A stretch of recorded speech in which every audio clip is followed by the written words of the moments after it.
So when you actually buy something, but there is a cartel move at the back which you cannot predict. So how to navigate through that? As in, just give me an example. So like gold बहुत ज़्यादा overbuy हो गया है, and there were like storages of that and by some people who could buy a lot. So there was a cartel that was there. So we cannot predict all that, and we look at the trends and technical analysis and fundamental analysis, but we cannot capture the hidden, insider knowledges. So how should we navigate through that thing and, invest rightly? So what you're saying is कि जब भी हम investment करते हैं कहीं पर भी, there are a lot of things which we cannot anticipate or predict. तो अब उस केस में क्या करें? वहाँ से हट जाओ जो आप प्रेडिक्ट नहीं कर सकते. जैसे क्या प्रेडिक्ट नहीं कर सकते? गोल्ड हो, सिल्वर हो, स्टॉक मार्केट हो या कुछ भी हो, उसमें जो शॉर्ट टर्म फ्लक्चुएशंस है उसको कोई दुनिया की ताकत प्रेडिक्ट कर सकती है? नहीं कर सकती. बस ज़्यादातर जो सटोरी हैं वो यहीं बैठे हैं. सटोरी मतलब समझते हो? आजकल ये स्टॉक मार्केट में और इधर उधर यहाँ पे वहाँ पे बहुत लोग डेली का यही करते रहते हैं, सट्टा करते रहते हैं. अभी गोल्ड सिल्वर में भी बहुत हुआ है. खरीद लिया, बेच दिया, इंट्राडे कर दिया, आज ले लिया, कल बेच दिया. ये सब क्या है? जिस चीज़ को आप प्रेडिक्ट नहीं कर सकते उसको प्रेडिक्ट करने की कोशिश करना, ये सट्टा है, गैम्बलिंग है, स्पेकुलेशन है. तभी तो गवर्नमेंट ने एससीटी बढ़ाया है. अब वो सही है गलत है मैं भी वहाँ नहीं जा रहा, बट उनका लॉजिक यही है गवर्नमेंट का, क्योंकि बहुत सारे लोग बहुत सारा पैसा गंवा रहे हैं इस तरह की स्पेकुलेटिव एक्टिविटीज में, तो उनको लगता है कि ये बढ़ा देने से कोई फर्क पड़ने वाला है. तो शॉर्ट टर्म फ्लक्चुएशंस को क्या प्रेडिक्ट कर सकते हो? Whether you talk about gold और सिल्वर और स्टॉक मार्केट, जहां भी आपको पैसे से ज्यादा पैसा बनाना है, क्या वहां पे प्रेडिक्ट कर सकते हो? और जहां प्रेडिक्ट कर सकते हो वहां पे रिटर्न नहीं है, तो प्रेडिक्ट क्या कर सकते हो? एफडी प्रेडिक्ट कर सकते हो. एफडी की जो रिटर्न है वो प्रेडिक्ट कर सकते हो. लॉक कर दो 1 साल के लिए, 2 साल के लिए, 3 साल के लिए, तो वहां पैसा लगा दो. बट उसमें प्रॉब्लम क्या है? Very low gains. Very low gains. Why are you saying that? क्योंकि अगर मान लो 6% की रिटर्न आपको आई और आप एक ठीक ठाक टैक्स स्लैब में हो, यानी मान लेते हैं आप 20% में या 30% में हो, तो 20-30% आपको उस 6% में से भी निकल गया, कट गया, तो आपके हाथ में कितना आया? 4-5%. इन्फ्लेशन कितनी है ऑफिशियली अगर आप देखोगे, as per government data which is based upon a limited number of items, basket of items जो गवर्नमेंट ने खुद पिक करी है, अगर उसको ना देखो और जो एक्चुअल में आपका जो एक्सपेंडिचर था आज से 5 साल पहले, उसके बेसिस पे आप खुद कैलकुलेट करो कि इन्फ्लेशन कितना है, तो आप देखोगे वो नंबर ज्यादा है. ऑफिशियली दिखता है 4-5%, लेकिन एक्चुअल में है 8-10%. तो 10% अगर इन्फ्लेशन हो गया और आपके हाथ में आ रही है रिटर्न 4-5%, तो आप पैसा कमा नहीं रहे हो, गंवा रहे हो, आप गरीब हो रहे हो. तो अभी एक बहुत इंटरेस्टिंग सिचुएशन है जहां पे गारंटी है, यानी आप प्रेडिक्ट कर सकते हो, वहां पे रिटर्न नहीं है, और जहां रिटर्न्स है वहां पे आप प्रेडिक्ट नहीं कर सकते. अब क्या करें? हम प्रेडिक्ट कर सकते हैं कि लॉन्ग टर्म में क्या होगा. जैसे आपने बताया था कि करेंसी की वैल्यू डाउन होगी ये, तो लॉन्ग टर्म के लिए प्रेडिक्ट कर सकते हैं क्या होगा. Excellent point. आप शॉर्ट टर्म में कुछ भी प्रेडिक्ट नहीं कर सकते, लॉन्ग टर्म में आप प्रेडिक्ट कर सकते हो बेस्ड अपॉन हिस्टोरिकल डेटा. जैसे एक बुक है, मैं आप लोगों को स्ट्रांगली रिकमेंड करूंगा आप सबको, द फोर्थ टर्निंग. उसका थीसिस क्या है? जैसे एक इंसान होता है, उसकी एज होती है मान लो 100 साल, तो उसको आप 4 पार्ट में डिवाइड कर दो, 25, 25, 25, 25. तो जो पहले 20 से 25 साल होते हैं वो बहुत अलग होते हैं उससे जो लास्ट के 20-25 साल होते हैं एक इंसान की लाइफ के. तो उस बुक के अकॉर्डिंग अभी currently we are in the era of fourth turning, in the sense जो वर्ल्ड ऑर्डर है, वर्ल्ड इकोनॉमिक ऑर्डर है, that is on the verge of total collapse. और वो बुक लिखी गई थी आज से 20-25 साल पहले या शायद उससे भी पहले, आई एम नॉट श्योर. बट उसमें जो जो भी बताया गया था कि ऐसे होगा, ऐसे होगा, ऐसे होगा, आज एग्जैक्टली सब ऐसे ही हो रहा है. और ये सिर्फ अभी नहीं हो रहा है, क्योंकि हम लोगों की विजन क्या है, बहुत ही नैरो है, तो हमें ये लगता है कि अभी कुछ अलग हो रहा है. पिछले हजारों सालों में ऐसा बहुत बार हो चुका है. मतलब ये 80 से 100 साल की एक साइकिल होती है जो बार बार घूमती है. तो अगर आप हिस्ट्री को समझ जाओ तो फ्यूचर को प्रेडिक्ट कर सकते हो. यही तो तरीका है फ्यूचर को प्रेडिक्ट करने का. और क्या है बताओ? Is there any other way? History को समझ जाओ, प्रेजेंट में जो हो रहा है उसको समझ जाओ, यही से तो फ्यूचर निकलेगा. फ्यूचर आसमान से थोड़ी ना टपकेगा. तो क्या प्रेडिक्ट कर सकते हो? वंस यू अंडरस्टैंड कि पास्ट में क्या हुआ और किस तरीके से हुआ और अभी प्रेजेंट में क्या हो रहा है, तो फ्यूचर देख सकते हो. फ्यूचर आपके सामने है, इसमें क्या मुश्किल है? बट वो उससे बहुत अलग होता है जिस तरीके से मासेस एक्ट कर रहे होते हैं।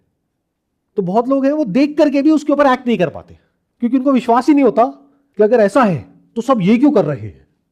इन अदर वर्ड्स, आपने फ्यूचर में देख लिया कि यहां पर बहुत बड़ा भूचाल आने वाला है अगले 1 साल में, लेकिन आप देख रहे हो चारों तरफ लोग अपना घर बना रहे हैं वहीं पर जहां पर यह प्रेडिक्शन हो चुकी है कि यहां पर भूचाल आएगा। तो आपको अपने ऊपर डाउट होगा, इतने सारे लोग तो पागल हो नहीं सकते, इतने सारे लोग तो बेवकूफ हो नहीं सकते, लगता है मुझ में ही कुछ कमी है। तो आप भी वहां पर घर बनाओगे क्योंकि सब बना रहे हैं। इसको भेड़चाल बोलते हैं। याद रखो, जो भी मैंने अपनी वीडियोस में कहा है, जो भी पिछली 4-5 वीडियोस में, that is not even 0.1% of what I am actually looking at. Sir इसमें बट एक मतलब जैसा आप बोल रहे थे चीज़ें हटा दो, तो मैं चीज़ें काफ़ी हटा रहा था, बट एक चीज़ नहीं मतलब मैं हटा नहीं पा रहा था, वो है जो हमारी टेक्नोलॉजिकल एडवांसमेंट हुई है वो एआई में, और जो गूगल और मेटा ऐसी कंपनी कर रही है, एंथ्रोपिक कर रही है वो। देखो, इस बात को ध्यान से समझो। जब यूएस में आज से बहुत साल पहले गोल्ड रश हुआ था, उस वक्त सबसे ज़्यादा पैसा किसने कमाया था? सर जिन्होंने मशीनें बनाई थी गोल्ड माइनिंग के लिए, उन्होंने ज़्यादा पैसा कमाया था। जिन्होंने मशीन्स बनाई थी, क्योंकि गोल्ड तो हर कोई डिग कर रहा था, हर कोई स्पेक्युलेट कर रहा था कि यहां भी सोना हो सकता है, वहां भी हो सकता है, वहां भी हो सकता है। तो सबसे ज्यादा क्या बिकी? मशीन्स, क्योंकि बिना मशीन के आप गोल्ड को डिग नहीं कर सकते। तो ऐसा क्या है जिसके बिना ये एआई, रोबोटिक्स, ये जो नई दुनिया में जो भी कुछ चाहिए, आईओटी जिसको बोलते हैं, इंटरनेट ऑफ थिंग्स, जो होना पॉसिबल ही नहीं है। What is the biggest bottleneck जहां पर जा करके सब स्टक हो जाएगा? यानी ये जो एआई के डेटा सेंटर्स हैं, एनवीडिया ने चिप तो बना लिया और सब लोग पैसा किसमें लगा रहे हैं? एनवीडिया में। बट उन चिप्स को जिस डेटा सेंटर में लगाना है, उस डेटा सेंटर को चलाने के लिए इतनी एनर्जी चाहिए जिसकी कोई हद नहीं है। तो बॉटलनेक क्या आया? चिप नहीं, एनर्जी। उसकी तरफ किसी का ध्यान ही नहीं है। एनर्जी कहां से आएगी? सोलर एनर्जी, विंड एनर्जी, जो भी स्पेस में एनर्जी है, सन की एनर्जी को हार्नेस करके। This is one source. There are multiple sources, जिसमें से एक सोर्स क्या है जो अभी इस वक्त दुनिया में सबसे तेजी से जिसको इंप्लीमेंट किया जा सकता है, that is solar and wind. उसके लिए क्या चाहिए? धूप चाहिए। धूप तो है हमारे पास में। और क्या चाहिए? कुछ रिसोर्सेज चाहिए, जैसे कॉपर, सिल्वर, जिसके बिना वो पॉसिबल नहीं है। तो ये क्या हो गया? कॉपर सिल्वर क्या हो गया इस केस में? अगर वो गोल्ड रश के एग्जांपल से देखा जाए तो जो मटेरियल है जो उन मशीन्स को बनाने के लिए चाहिए, मान लो उन मशीन्स को बनाने के लिए कोई स्पेसिफिक तरह का मटेरियल चाहिए। मशीन्स की बहुत डिमांड है क्योंकि हर कोई गोल्ड के पीछे पागल हुआ पड़ा है। तो पूरी दुनिया भाग रही है गोल्ड की तरफ। कुछ लोग मशीन सप्लाई कर रहे हैं, उससे भी कम लोग पीछे से उस मशीन को बनाने के लिए जो मटेरियल चाहिए उसकी सप्लाई को कंट्रोल कर रहे हैं। और क्या हो अगर उन मटेरियल्स की सप्लाई ही इतनी लिमिटेड हो जिसकी कोई हद ही नहीं है? तो इस तरह से सोचना होता है। But we never think like this.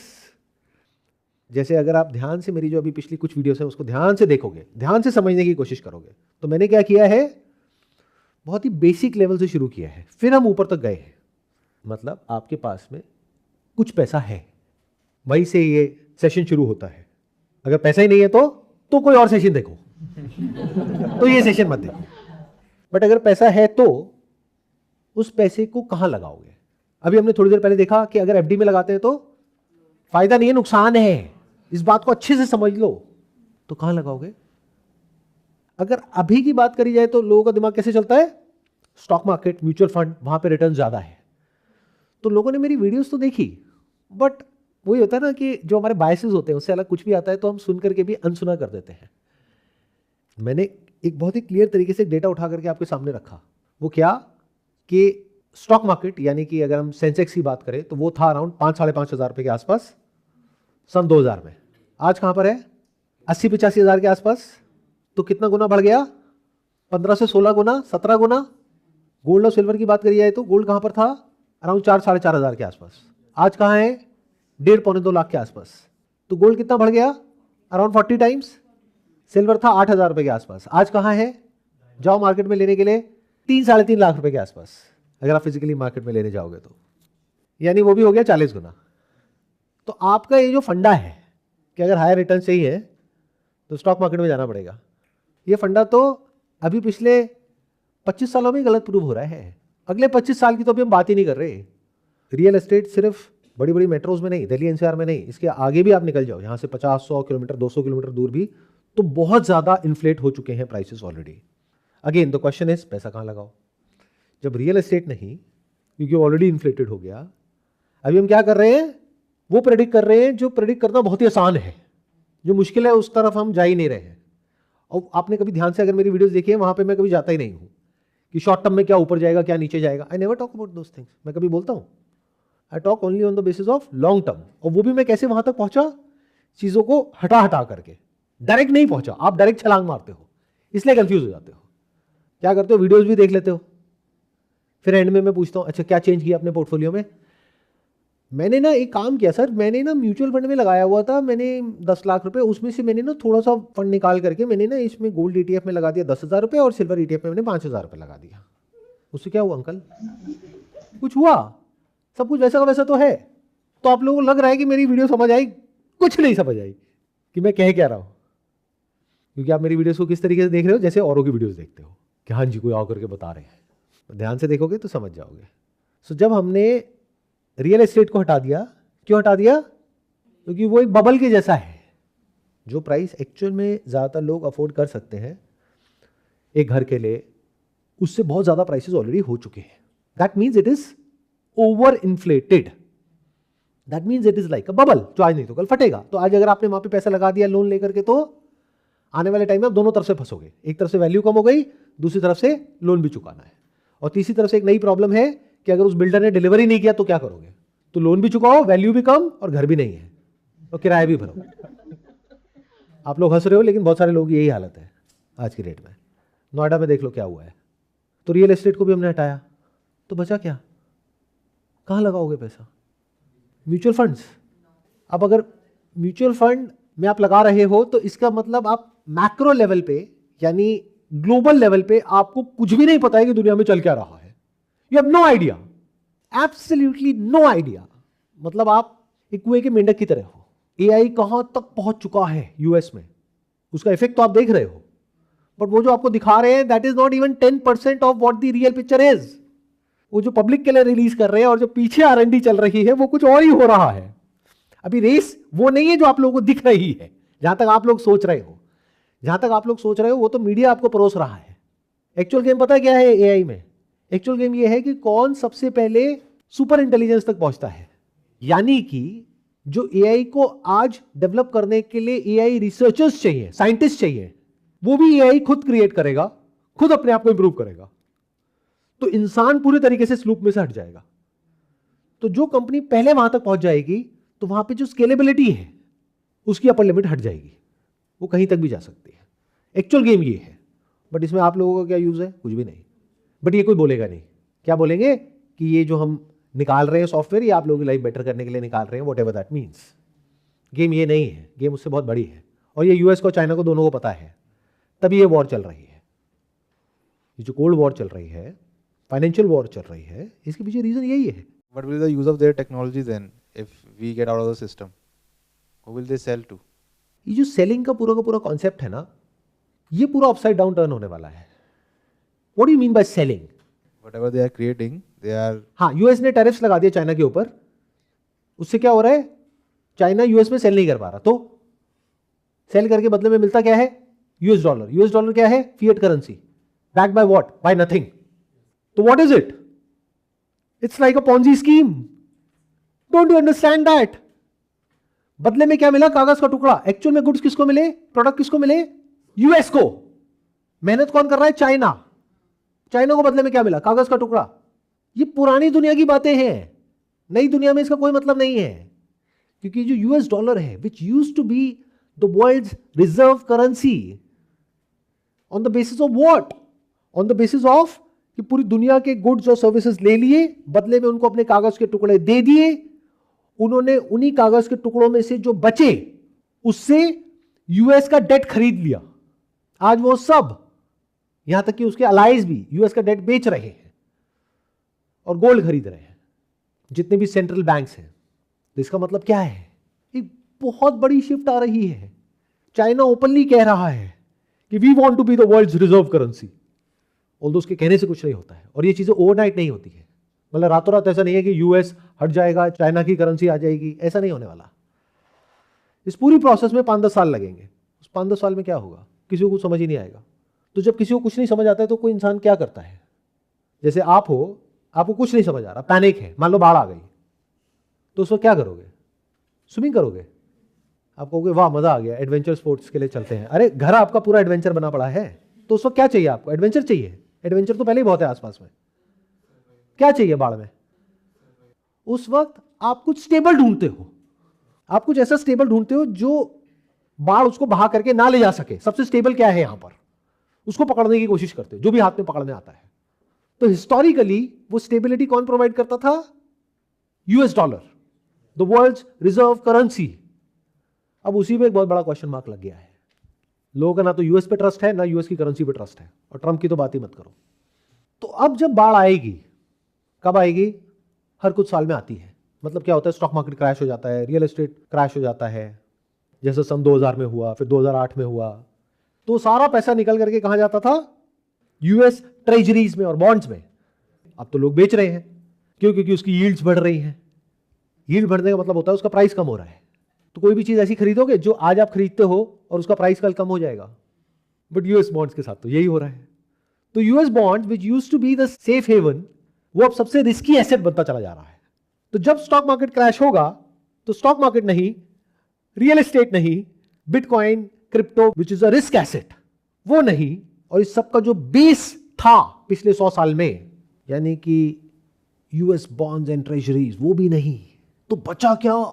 It's going to be an unbelievable situation जहां पर किसी को कुछ समझ नहीं आ रहा होगा क्या करें। और जब नहीं आ रहा होगा तो उस वक्त क्या करना होता है? मैं एक एग्जांपल से पूछता हूं आप लोगों से। जब सारे डॉक्टर्स जवाब दे देते हैं कि अब कुछ नहीं हो सकता, तो एंड में इंसान कहां जाता है? क्या करता है? भगवान के पास। क्यों? क्योंकि उस पर भरोसा है। आपको उस पर भरोसा है। तो when we talk about money, तो जब पैसा स्टॉक मार्केट में नहीं, रियल एस्टेट में नहीं, और जब स्टॉक मार्केट और रियल एस्टेट कोलैप्स करेगा तो बहुत सारे बैंक्स भी कोलैप्स करेंगे। तो बैंक्स भी नहीं, करेंसी यानी कि पेपर का टुकड़ा नहीं, क्योंकि उसकी वैल्यू तो वैसे ही कम होती रहती है, यूएस डेट भी नहीं, तो बचा क्या? Something which you can hold on to, that is gold. Historically अगर आप देखोगे पिछले हजारों सालों में, जब भी ऐसा कुछ होता है तो एवरीबडी रन टुवर्ड्स गोल्ड। अब लोग क्या बोल रहे हैं? गोल्ड तो बहुत ऊपर हो गया है। अब ऐसे लोगों को मैं क्या कहूं? हिस्टोरिकली गोल्ड तब ऊपर जाता है जब स्टॉक मार्केट क्रैश करता है। अभी तो स्टॉक मार्केट पूरे वर्ल्ड में अपनी पीक पर है, S&P पीक पर है, नैस्डैक पीक पर है, निफ्टी पीक पर है, तो गोल्ड क्यों अपनी पीक पर है? अभी तो कुछ हुआ ही नहीं है। पहले क्रैश होता है, क्रैश होने के बाद में लिक्विडिटी चाहिए होती है, क्योंकि सबने अपनी पोजीशंस बनाई होती है स्टॉक मार्केट में, उसके लिए पैसा चाहिए होता है, तो लोग गोल्ड और सिल्वर को बेचते हैं। तब उसमें भी टेम्पररी बेसिस पे कुछ टाइम के लिए क्रैश आता है, फिर बाद में गोल्ड और सिल्वर ऊपर भागता है। बट अभी तो ऐसा कुछ हुआ ही नहीं है। अभी गोल्ड और सिल्वर ऊपर क्यों भाग रहा है? हिस्टोरिकली देख लो, कभी ऐसा कुछ हुआ है क्या? कभी नहीं हुआ। जब स्टॉक मार्केट नीचे जाता है तब गोल्ड ऊपर जाता है। अभी गोल्ड भी अपने टॉप पर है, रियल एस्टेट भी टॉप पर है। ये क्या हो रहा है? मतलब कि गोल्ड की जो एक्चुअल में इंट्रिंसिक वैल्यू है गोल्ड की और सिल्वर की, वो तो अभी किसी को पता ही नहीं है कि एक्चुअल में क्या है। क्यों? क्योंकि अभी तो कुछ हुआ ही नहीं है। तो कुछ होगा तब पता लगेगा कि एक्चुअल में इसकी वैल्यू क्या है। और यहां पर सबसे बड़ी गड़बड़ क्या है? द हाइट ऑफ फूलिशनेस, जो मैं बार बार बोल रहा हूं अपने अलग अलग सेशंस में, बट किसी को समझ नहीं आ रहा है। क्योंकि यहां से निकलने के बाद भी आप क्या करोगे? सोचोगे वैसे ही, प्रोग्रामिंग हुई पड़ी है ना, गोल्ड ऊपर चला गया, नीचे चला गया। Gold is the ultimate safe haven. इसका मतलब समझते हो? जब हर तरफ से सब जवाब दे देते हैं तो आप जाते हो भगवान के पास में। तो as far as money is concerned, so the last resort, the ultimate resort is gold, जिसकी तरफ कौन भाग रहे हैं? सेंट्रल बैंक्स भाग रहे हैं ऑलरेडी, जबकि अभी कुछ हुआ नहीं है। लोग भी भागना शुरू हो गए हैं, जबकि अभी कुछ हुआ नहीं है। जबकि अभी करेंसीज कोलैप्स नहीं हुई हैं, फिएट करेंसीज। और मजे की बात क्या है कि ये अगर मैं सेशन कर रहा हूं मान लो यूएस में, यूके में, जहां पर जो लोग हैं उनको पता नहीं है गोल्ड क्या है, सिल्वर क्या है, तो समझ आता है। आप लोग अपने घर में इसकी वैल्यू देखते आ रहे हो। अपनी दादी को, नानी को आपने देखा होगा, उनके लिए गोल्ड की, सिल्वर की क्या वैल्यू थी या है। और अगर आप लोग भी नहीं समझ पा रहे तो अब कोई क्या करे? इससे ज़्यादा मैं और क्या बोल सकता हूँ? बिकॉज इससे और आगे अगर मैं चला गया, that's going to be a financial advice which I can not give. तो I am not giving you an advice कि क्या करो क्या ना करो, बट समझो तो सही मैं कह क्या रहा हूँ। आप गोल्ड की वैल्यू लगा रहे हो फिएट करेंसी के बेसिस पे, और अगर मेरी बात को ध्यान से सुन लिया है, ध्यान से समझ आ गया है, So this entire structure of fiat currencies is like a Ponzi scheme. तो आप illusion of money को पकड़ करके बैठे हो और जो रियल मनी है वो आपको समझ ही नहीं आ रहा है, दिख ही नहीं रहा है, जबकि हमारी एंशियंट सिविलाइजेशन में वो बिल्कुल क्लियर है, आज से नहीं पिछले हजारों सालों से बिल्कुल क्लियर है, और सिर्फ हमारे में नहीं पूरी दुनिया में क्लियर है। बट आप क्या कहते हो वो महंगा है, सस्ता है। इट्स लाइक कि कोई बहुत बड़ा शिप है, वो डूब रहा है और कोई आकर के आपको लाइफ जैकेट दे रहा है और आप पूछ रहे हो कि कितने की है, नहीं नहीं ये तो बहुत महंगी है, सस्ती लगा लो। तो कहेगा कोई बात नहीं भाई, लिमिटेड है, तू नहीं लेगा कोई और ले लेगा, खत्म, मरोगे, डूबो मरो। It's the ultimate insurance. Do you understand the meaning of that?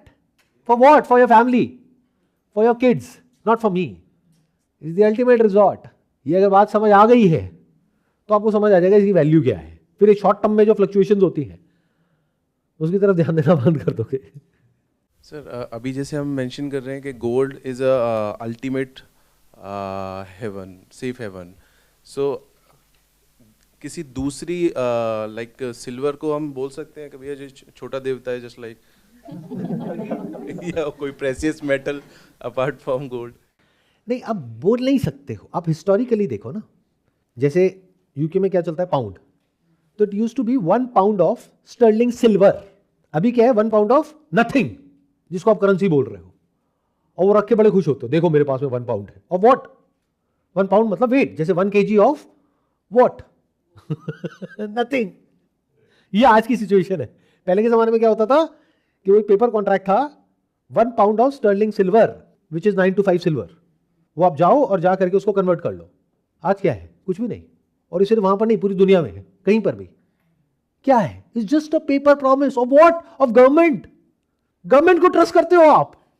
Government मतलब किसी भी कंट्री की government, I am not talking about a specific government of any particular country. कोई भी गवर्नमेंट, गवर्नमेंट का क्या मोटिव है, उसका क्या मोटिवेशन है? जैसे आप लोगों का मोटिवेशन बड़ा क्लियर है, अपना काम बनता, भाड़ में जाए जनता। कोई साइड में मर भी रहा होगा सड़क पे तो आप उसका मोबाइल उठा करके भाग जाओगे, ये आपका मोटिवेशन है, बड़ा क्लियर है। गवर्नमेंट का क्या है? Vote bank. वोट बैंक कैसे बढ़ता है, कैसे मिलता है? अगर पूरी तरीके से ऑक्यूपाई करना है तो बहुत ही आसान है, फ्री में कुछ भी देते रहो, वोट बैंक बढ़ता रहेगा। अभी फ्री में देने के लिए आएगा कहां से?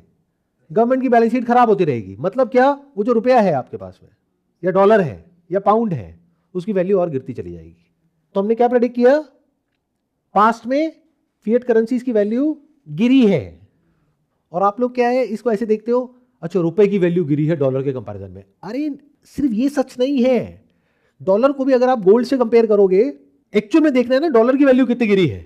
तो देखो गोल्ड की वैल्यू क्या थी आज से 50 साल पहले डॉलर में, और आज क्या है, तो आपको समझ आएगा डॉलर की वैल्यू में 99% गिरी है और रुपए की वैल्यू डॉलर के कंपैरिजन में गिरी है।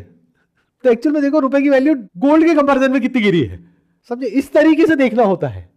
सर जैसे आपने कहा कि सिल्वर या गोल्ड में इन्वेस्ट करना चाहिए, अगर हम मेनली सिल्वर। अरे मैंने नहीं कहा भैया, मैंने नहीं कहा। मैं क्यों कहूंगा आपको कि सिल्वर गोल्ड में इन्वेस्ट करो? मैं तो कहूंगा बिल्कुल मत करो। सिल्वर गोल्ड बहुत ऊपर चला गया, अभी सिल्वर देखो कितना नीचे गया है, और गोल्ड भी बहुत ऊपर है। बिल्कुल मत करो इन्वेस्ट। आप कहां करो? जो सरकार कहती है सही है, बस वही करो। सिल्वर की मैं जैसे बात करता हूँ तो सिल्वर ज़्यादातर चाइना से आता है, 60 to 70% चाइना से होता है। तो अभी जो अगर मार्केट का हाइप है सिल्वर का, तो चाइना ने अभी बंद कर रखा है पूरा वर्ल्ड वाइड देना। अगर फिर चाइना ने अगर देना शुरू कर दिया तो फिर मार्केट क्रैश हो सकता है सिल्वर का। हाँ जी, बिल्कुल क्रैश हो सकता है, तो बिल्कुल मत करो। तो सर तो इसके बारे में नहीं मत करो। क्यों कर रहे हो? सिल्वर में मत करो, यही तो कह रहा हूँ। सिल्वर बहुत रिस्की है, बिल्कुल मत करो, क्योंकि सिल्वर तो बहुत आगे की बात है। अभी आप गोल्ड तक ही नहीं पहुंच पा रहे, सिल्वर तक क्या खाक पहुंचोगे। मैंने क्या कहा? Silver is a new gold. अरे पहले ओल्ड गोल्ड को तो समझ लो, वही आपको नहीं समझ आ रहा। सोने को ही लेकर के लोग कंफ्यूज है। अभी खरीदे, अभी और नीचे तो नहीं आएगा, क्या करें? उसको टाइम करने की कोशिश कर रहे हैं। मतलब आम आदमी भी आज की डेट में इंडिया में स्पेक्यूलेटर बना पड़ा है। यही बातें नहीं हो रही घर में, शादी आने वाली है, क्या करे, सोना खरीदे या ना खरीदे, ऊपर जाएगा नीचे जाएगा। तो अभी गोल्ड ही नहीं समझ आ रहा, सिल्वर तक कहाँ जाओगे? सिल्वर की गेम तो बहुत उससे अलग है गोल्ड से। और ये कैसे प्राइसेस डिस्कवर होते हैं, कहाँ होते हैं, वही लोगों को नहीं पता है। बहुत सारे ऐसे ज्योतिष आ गए मार्केट में जो ये बता रहे हैं कि ये होने की वजह से यहाँ पर इंडिया पे इन ग्रहों का ये असर होगा जिसकी वजह से चांदी और सोना ऊपर जाएगा नीचे जाएगा। उनसे जाकर के पूछो कि भाई इसका प्राइस कहाँ से आता है, इंडिया से इसका क्या कनेक्शन है, कुछ भी नहीं। ये प्राइस आता है कॉमेक्स से, LBMA से, वहां पे प्राइस डिस्कवरी होती है। वो कैसे होता है, वहां तो चांद की पोजीशन अलग है, यहाँ पे रात है वहां पे दिन है, तो उसका सर वहां पे कैसे हो रहा है? वो कहते हैं इस दिन खरीद लो इस दिन बेच दो, और लोग उसके बेस पे एक्ट कर रहे हैं। तो सिल्वर और गोल्ड का जो प्राइस है उसका कनेक्शन हमारे यहाँ की जो डोमेस्टिक मार्केट है उससे नहीं है। कभी सोचा है कि ये प्राइस आता कहाँ से है? मेरे दिमाग में प्राइसेस डॉलर्स में चलते हैं। गोल्ड है $5000 पर आउंस, सिल्वर है $70 पर आउंस, मेरे दिमाग में वैसे चलते हैं। बट अगर लोकल करेंसी में भी उसको कन्वर्ट करो तो ये प्राइस आ कहाँ से रहा है? मैं देखा एक वीडियो में कोई न्यूज़ चैनल वाला है, वो बोल रहा है सरकार के ऊपर ब्लेम लगा के, वो सरकार को ब्लेम कर रहा है कि देखो सोने चांदी के भाव इतने बढ़ गए, सरकार कुछ कर नहीं रही है। सरकार क्या करेगी इसमें? पोल्यूशन पे सरकार कर सकती है जहाँ पे नहीं कर रही है, ठीक है, मेक सेंस। गोल्ड सिल्वर पे क्या करेगी? ये प्राइस आ कहाँ से रहा है? कॉमेक्स जो कि US में है, LBMA, इन दोनों की मिली भगत है, और ये प्राइस डिस्कवरी हो रही है पेपर के बेस पे, पेपर डेरिवेटिव्स के बेस पे, पेपर कॉन्ट्रैक्ट्स के बेस पे। एक्चुअल में इसका फिजिकल डिमांड और सप्लाई से कोई कनेक्शन ही नहीं है पिछले 50 सालों से। तो धीरे धीरे ये पेपर मार्केट से जो डिस्कवरी हो रही है ये ब्रेक हो रहा है, क्योंकि एक्चुअल डिमांड आ गई है और अभी शंघाई की तरफ शिफ्ट हो रहा है। बट एकदम से नहीं होगा, धीरे धीरे होगा।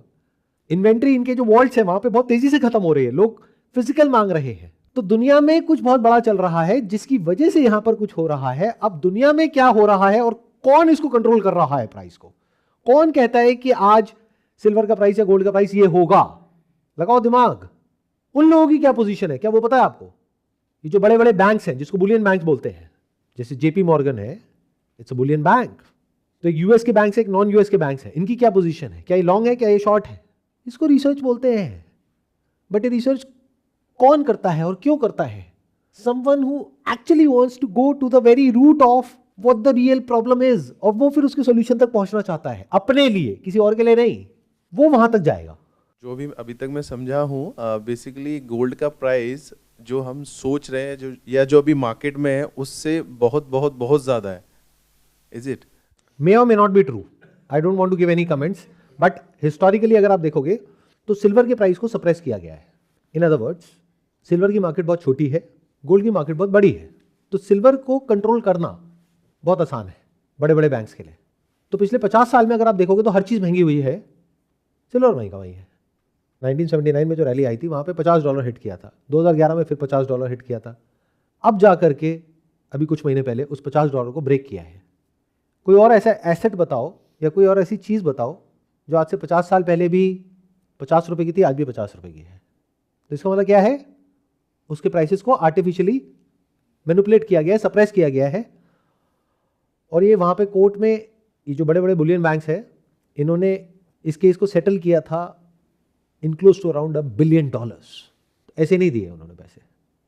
मतलब ये जो मार्केट को मैनिपुलेट कर रहे थे, इनकी जो स्पूफिंग टेक्निक्स थी उसके अगेंस्ट वहाँ पे कोर्ट में केसेस चले।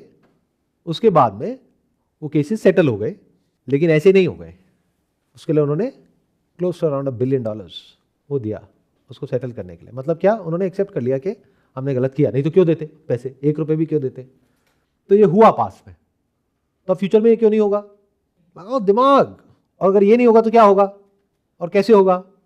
और गोल्ड का फ्यूचर क्या है, गोल्ड का प्रोडक्शन क्या है, सिल्वर का प्रोडक्शन क्या है? ये अगर मैं आप लोगों से बात करने बैठ जाऊं, जो मेरी रिसर्च है जिस लेवल की है, तो मुझे तो 10 दिन हो जाएंगे। आई कैन टॉक अबाउट इट। और मैं बात करता भी उस बारे में ऑफ कैमरा, अपने कुछ फ्रेंड्स हैं, रिलेटिव्स हैं, उनसे बात करता हूँ जब वो आकर के मेरे से पूछते हैं तो, कि भाई क्या करना चाहिए, क्यों करना चाहिए। I can talk to them. तो उसमें से कुछ तो थोड़ा बहुत मैं शेयर कर सकता हूँ। तो आई थिंक मैं देखता हूँ कितना अभी आप लोगों के साथ में मैं शेयर कर सकता हूँ। देखो, गोल्ड जो है ना, वो आज तक पूरे वर्ल्ड में as per world gold council near about 2,10,000 metric tons इतना गोल्ड एक्सट्रैक्ट किया जा चुका है अर्थ से। सिल्वर नियर अबाउट इसका 8 गुना एक्सट्रैक्ट किया जा चुका है। मतलब कितना हो गया? 17 lakh metric ton of silver has been extracted. Silver को एक्सट्रैक्ट किया जा चुका है आज तक। गोल्ड जितना भी एक्सट्रैक्ट हुआ as per world gold council, वो ऑलमोस्ट पूरा का पूरा अवेलेबल है, क्योंकि गोल्ड कोई ऐसी चीज नहीं है जो कोई फेंक दे पूरी दुनिया में कहीं पर भी। तो किसी ना किसी फॉर्म में कहीं ना कहीं अवेलेबल है। उसमें से बहुत सारा गोल्ड तो इंडिया में ही है, ज्वेलरी के फॉर्म में, because jewellery industry is the biggest consumer of gold जितना भी गोल्ड माइन होता है हर साल, उसका सबसे बड़ा कंज्यूमर इंडिया है, जहां पे ज्वेलरी फॉर्म में वो रखा जाता है। और एक बार कोई ज्वेलरी बना लेता है तो आगे से आगे जनरेशन टू जनरेशन पास होती रहती है। कोई बेचता नहीं है अनलेस एंड अनटिल कोई बहुत बड़ी प्रॉब्लम आ जाए। बेचता भी है तब भी वो इंडिया के बाहर नहीं जाती है, इन मेजॉरिटी ऑफ द केसेस वो इंडिया में ही रहती है, क्योंकि यहीं पे डिमांड इतनी है कि वो यहीं पे कंज्यूम हो जाती है। तो ये जो 2,10,000 मेट्रिक टन है, इसमें से अलग अलग एस्टिमेट्स है, कोई कहता है 40%, कोई कहता है 50%, इतना सोना तो इंडिया में ही है। और जो ब्लॉक्ड है एक तरीके से, मतलब ऐसा नहीं है कि कल दाम बढ़ गया तो लोग उसको बेचने के लिए आ जाएंगे, जो लोगों ने रखा हुआ है प्रिजर्व करके एज दी लास्ट रिजॉर्ट। जब कुछ काम नहीं आता तो एंड में सोना चांदी बाहर निकलता है, यही है। If you talk about silver, तो सिल्वर निकला तो धरती से 17 लाख मेट्रिक टन के आसपास, बट वो जो सारा सिल्वर है वो या तो अलग अलग तरह की इंडस्ट्रियल एप्लीकेशंस में यूज हो गया, जो कहीं डब यार्ड में पड़ा है। ऐसी हजारों इंडस्ट्रीज है जहां पर सिल्वर यूज होता है, जिसके बारे में हमको कुछ भी नहीं पता है। क्यों? Because that is the best conductor of electricity. तो as per the silver institute, जैसे वर्ल्ड गोल्ड काउंसिल है ऐसी सिल्वर इंस्टीट्यूट है, as per the silver institute ये जो 17 लाख मेट्रिक टन सिल्वर निकला धरती में से, उसमें से कितना अवेलेबल है आज की डेट में जो किसी तरीके से मोबिलाइज किया जा सकता है? सिर्फ 70,000 मेट्रिक टन। गोल्ड कितना है? 2,10,000 और ये है 70,000। हर साल का प्रोडक्शन कितना है सिल्वर का? प्रोडक्शन प्लस रिसाइकलिंग अगर आप दोनों भी मिला लेते हो, that is close to around 35,000 metric ton. ये एक साल का है। 5 साल से डेफिसिट चल रहा है अराउंड 2 से 3,000 मेट्रिक टन का। इसका मतलब समझ रहे हो? मतलब माइन होता है और रिसाइकल होकर के आता है 30 से 35,000 मेट्रिक टन, लेकिन चाहिए अप्रॉक्सीमेटली 38,000 मेट्रिक टन। टोटल है कितना? 70,000। अगर मैं इसको आउंसेस में कन्वर्ट करूं मेट्रिक टन को, तो जो वर्ल्ड की ओवरऑल सप्लाई है सिल्वर की वो है अराउंड 1 बिलियन आउंसेस। आज की डेट में सिल्वर का जो रेट है पर आउंस का वो है अराउंड $80। तो इंडस्ट्री कितनी बड़ी हो गई सिल्वर की? $80 बिलियन। अब गोल्ड की देखें, जैसे हमने सिल्वर का निकाला बिलियन आउंसेस में, ऐसे ही इसका निकालते हैं बिलियन आउंसेस में गोल्ड का। तो 2,10,000 metric ton of gold divided by approximately 30 will give us billion ounces of gold. तो कितना निकला? तो that is around 7 billion ounces of gold that is available. इसको मल्टीप्लाई करो जो आज की डेट में रेट है गोल्ड का, विच इज अराउंड $5,000 पर आउंस। कितना हो गया? 7 into 5,000, $35,000 billion, which is $35 trillion. इसमें से बहुत सारा तो इंडिया में है, यहाँ पे है, वहाँ पे सेंट्रल बैंक्स के पास में है, जो रेडिली एकदम से नहीं आ जाएगा मार्केट में। मान लेते हैं इसका 50% भी मार्केट में आ सकता है अगर प्राइस बढ़े तो गोल्ड की मार्केट कितनी बड़ी हो गई? Around $17.5 trillion. ये हो गई गोल्ड की मार्केट। और सिल्वर की मार्केट कितनी बड़ी है? यहां पे बहुत इंटरेस्टिंग है कुछ। सिल्वर हमने कितना देखा था? जो साल की जो सप्लाई है 1 बिलियन आउंसेस की, उससे ज्यादा तो डिमांड है, तो उसको तो छोड़ ही दो।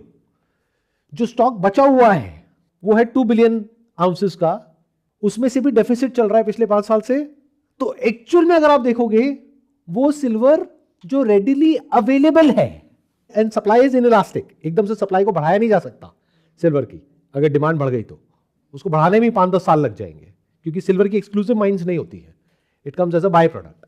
तो सिल्वर जो एक्चुअल में अवेलेबल है, अगर कल को कोई खरीदना चाहे, तो that is not more than, अगर पूरी दुनिया का भी आप कैलकुलेट करो, जो स्पेयर सिल्वर है, जैसे गोल्ड का हमने कैलकुलेट किया 50% स्पेयर है। अगर प्राइस बहुत बढ़ गया तो हो सकता है इंडिया में भी जिन लोगों के पास में गोल्ड है वो बेचने आ जाए, अगर 10 गुना हो गया आज से तो। Make sense? बट सिल्वर की जो अवेलेबिलिटी है वो एक कंस्ट्रेंट है, यानी कि जो सिल्वर अवेलेबल है, सिल्वर का जो स्टॉक अवेलेबल है पूरी दुनिया में, that is close to around 1 billion ounces. तो आज की रेट में अगर मार्केट की बात करी जाए तो $80 पर आउंस का रेट है, मतलब $80 बिलियन की मार्केट है। और गोल्ड की कितनी है? जो 35 है, बट उसमें से हम मानते 50% आ सकता है जैसे ही प्राइस बढ़ेगा मार्केट में। तो एक तरफ गोल्ड है $17.5 ट्रिलियन और सिल्वर है $80 बिलियन। और यूजुअली क्या होता है, जब मार्केट में पैनिक होता है, जो अभी थोड़ी देर पहले बात हमने करी कि जब मार्केट्स क्रैश करते हैं तब इसका प्राइस ऊपर जाता है, तब गोल्ड और सिल्वर की एक्चुअल में वैल्यू अनलॉक होती है हिस्टोरिकली। तो पास में क्या हुआ, जैसे 2011 में जब बुल रन आया था, तब silver was not an industrial metal, ऐसा कोई डेफिसिट नहीं था सिल्वर में, तब भी सिल्वर और गोल्ड के प्राइसेस बढ़े थे। क्यों? क्योंकि जब लोग सेफ हेवन की तरफ भागते हैं तो पहला नाम आता है माइंड में गोल्ड, दूसरा आता है सिल्वर। तो अगर किसी को 10 लाख रुपए लगाना है तो यूजुअली लोग क्या करते हैं, 10 लाख में से 9 लाख लगा देंगे गोल्ड में, 1 लाख लगा देंगे सिल्वर में। तो गोल्ड में कैपेबिलिटी है उस इनफ्लो को जो आ सकता है जब भी वो बड़ा मार्केट क्रैश आएगा उसको एब्जॉर्ब करने की, गोल्ड में वो कैपेबिलिटी है। क्यों? क्योंकि मार्केट बड़ी है। कितनी बड़ी है? $17.5 ट्रिलियन। उसका अगर 10% भी सिल्वर में आ जाता है तो 10% of that is $1.75 trillion. Market कितनी बड़ी है? $80 बिलियन। मिसमैच देख रहे हो? पैसा आ गया बहुत ज्यादा, सिल्वर आई नहीं। बट ये जो पूरी गेम है उसका 1% भी नहीं है। क्यों? क्योंकि ये है सिल्वर का प्रेशियस मेटल वाला एस्पेक्ट जो अभी लोग भूल चुके हैं। वो कब समझ आता है? जब गोल्ड की वैल्यू समझ आती है, जब मार्केट में सब कुछ अनसर्टेन होता है, जब एक्चुअल में बहुत ज्यादा केओस होता है, बहुत ज्यादा प्रॉब्लम्स होती है, तब गोल्ड की वैल्यू समझ आती है और साथ में सिल्वर की आती है। ये हो गया प्रेशियस मेटल वाला एस्पेक्ट। बट क्या हुआ अगर मैं कहूं कि $80 बिलियन भी आसानी से मिलने वाला नहीं है? तब क्या होगा? सप्लाई ही नहीं है। Can you get it? अब आप कहोगे क्यों भाई, ऐसा क्यों होने वाला है?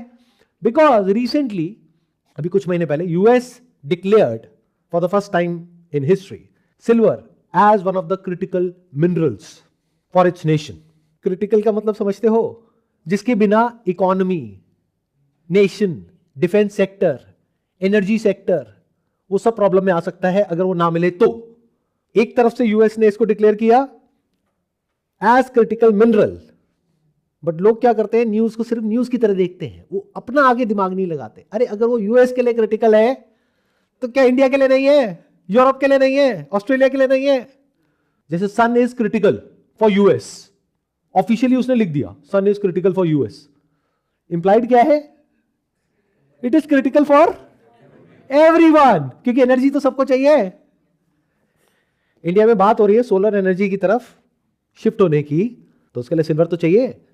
हम बात कर रहे हैं कि हम अपने यहाँ पे इलेक्ट्रॉनिक्स प्रोड्यूस करेंगे, हम ये बनाएंगे, हम वो बनाएंगे, डेटा सेंटर्स बनाएंगे, सेमीकंडक्टर्स बनाएंगे, उसके लिए सिल्वर तो चाहिए। तो क्रिटिकल मतलब क्या? जैसे कोविड में ऑक्सीजन सिलेंडर, इसको क्रिटिकल बोलते हैं। इसके बिना उनकी इकोनॉमी, डिफेंस सेक्टर, मिसाइल्स में सिल्वर बहुत यूज होता है। एक मिसाइल में 500 किलो तक यूज होता है। तो सिल्वर बहुत चाहिए। किसको? गवर्नमेंट को। और गवर्नमेंट के लिए $80 बिलियन क्या होता है? And when I'm talking about government, I'm not talking about just the US government. I'm talking about all governments put together.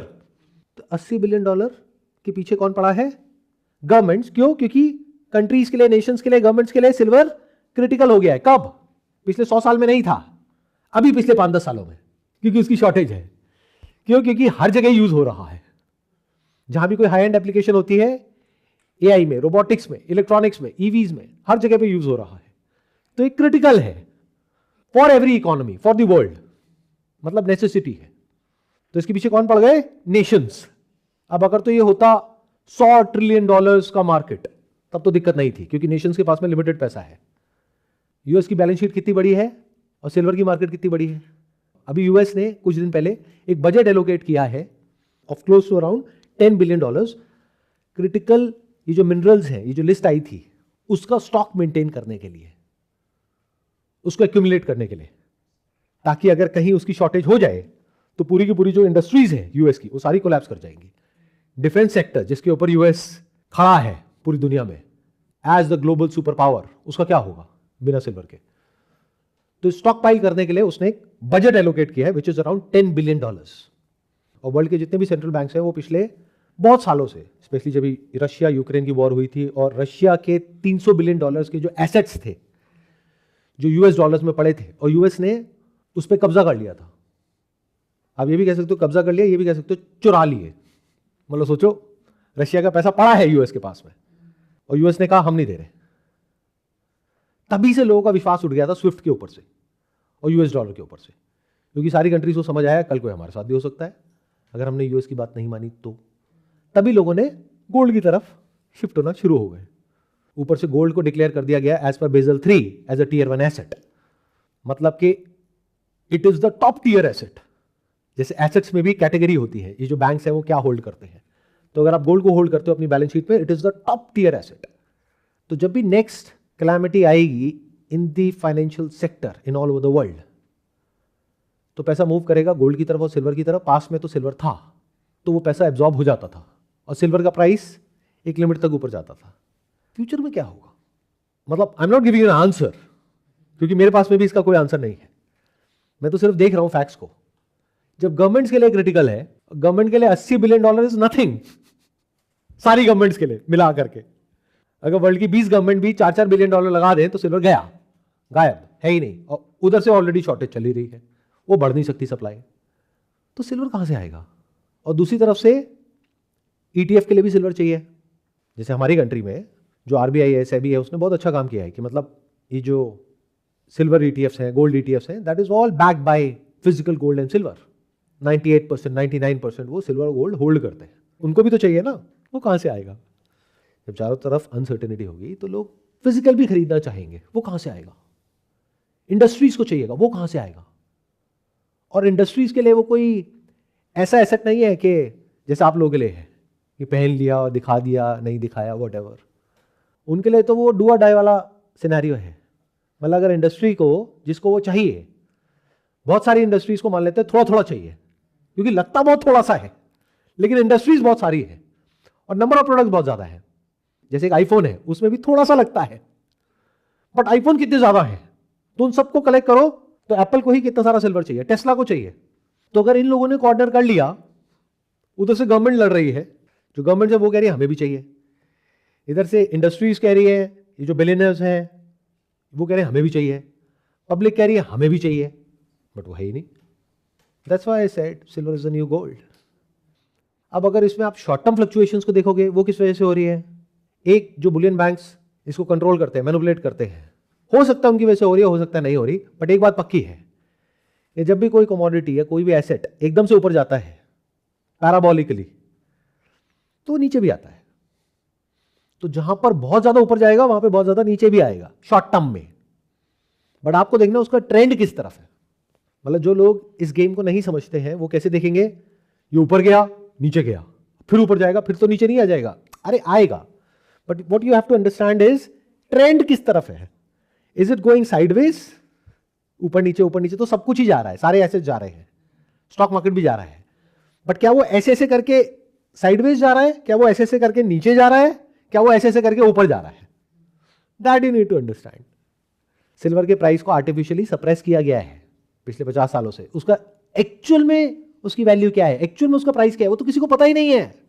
In other words जो पेपर के टुकड़े हैं जिसको पैसा बोलते हैं, उसका प्राइस तो मुझे पता है क्या है, 0।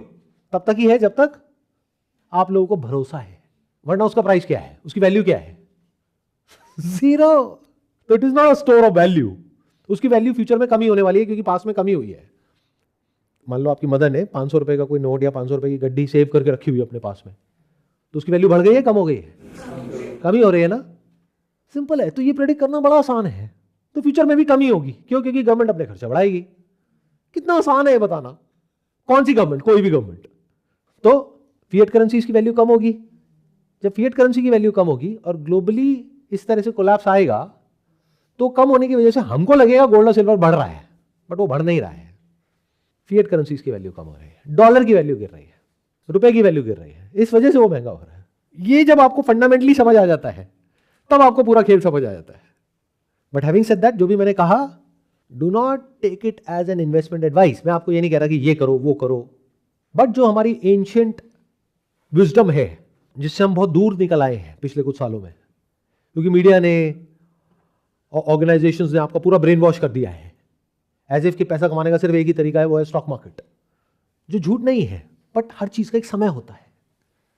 पिछले 20-30 साल में उसका समय था, बट आपको देखना है अगले 5-10 साल में किसका समय है, उसके हिसाब से एक्ट करना होता है।